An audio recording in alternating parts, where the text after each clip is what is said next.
The European Parliament's plenary debate on the European Council conclusions is one of the most visible and frequent interactions between Parliament and the European Council.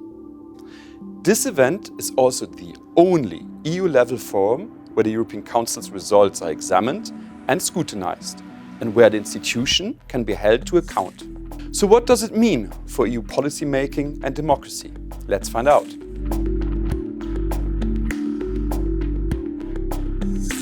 Let's look at the history of the European Council. In 1974, the institution was created as an informal forum for discussion between head of states or government of all EU countries.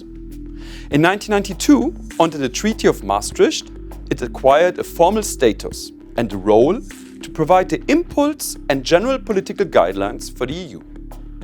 And in 2009, it became one of the 7 EU institutions as the Lisbon Treaty entered into force. The European Council's involvement in the EU policy cycle has rapidly evolved due to the various crises the EU has faced over the past decade. In light of the growing influence of the European Council, Parliament has expressed concern about the accountability and transparency of the institution.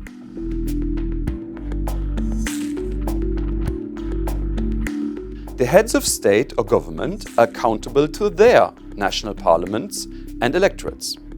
The European Council President is accountable to the heads of state or government, but as an institution, the European Council is formally not accountable to anybody.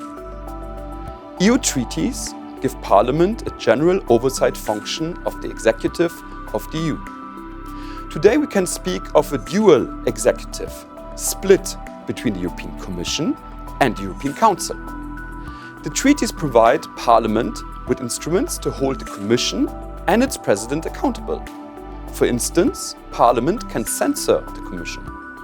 However, Parliament does not have similar instruments to hold the European Council and its presidents accountable.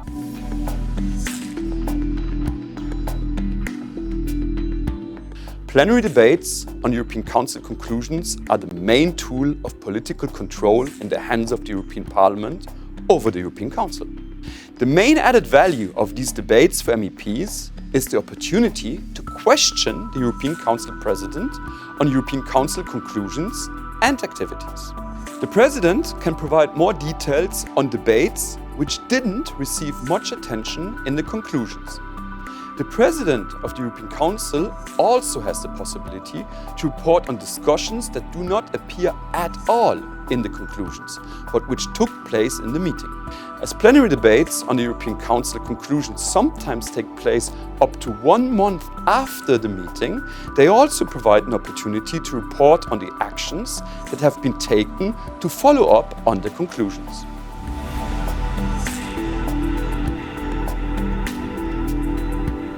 On rare occasions, the European Council President does not come to a plenary debate, but only sends a written report, such as following the European Council of June 2023. This, of course, reduces significantly the added value and scrutiny opportunities for MEPs. The European Council President's fulfillment of the obligation to report to Parliament after formal European Council meetings has varied over time and between the different presidents. These variations are most obvious when it comes to reporting after informal European Council meetings, which is not an obligation.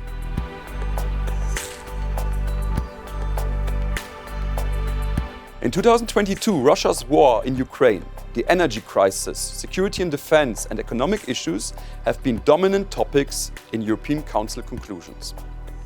In addition, Charles Michel's speeches in the plenary debate put a stronger focus on economic issues and external relations.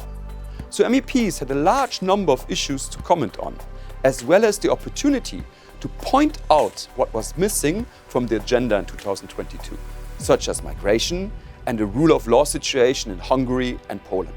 MEPs spoke proportionately more about Ukraine and the Conference on the Future of Europe than what the conclusions provided.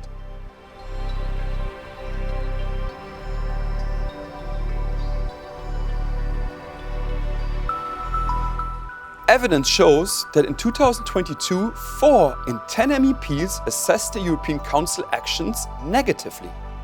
close to 4 in 10 made average assessments, and only 2 in 10 unconditionally gave positive support. MEPs' assessments also vary between the different topics. European Council's action on food security and EU membership applications was seen more positively than conclusions on the Conference on the Future of Europe, Energy or the Economy. This again differs between political groups and nationalities.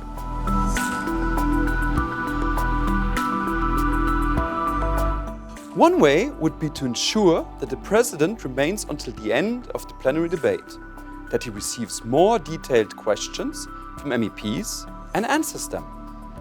A more regular, strong attendance of MEPs at plenary debates would also give more weight to Parliament's messages delivered to the European Council President. The use of resolutions on European Council conclusions could also strengthen the position of the European Parliament President when speaking to EU heads of state or government. A non-binding vote on the President-elect of the European Council could also be envisaged to strengthen the accountability of the institution.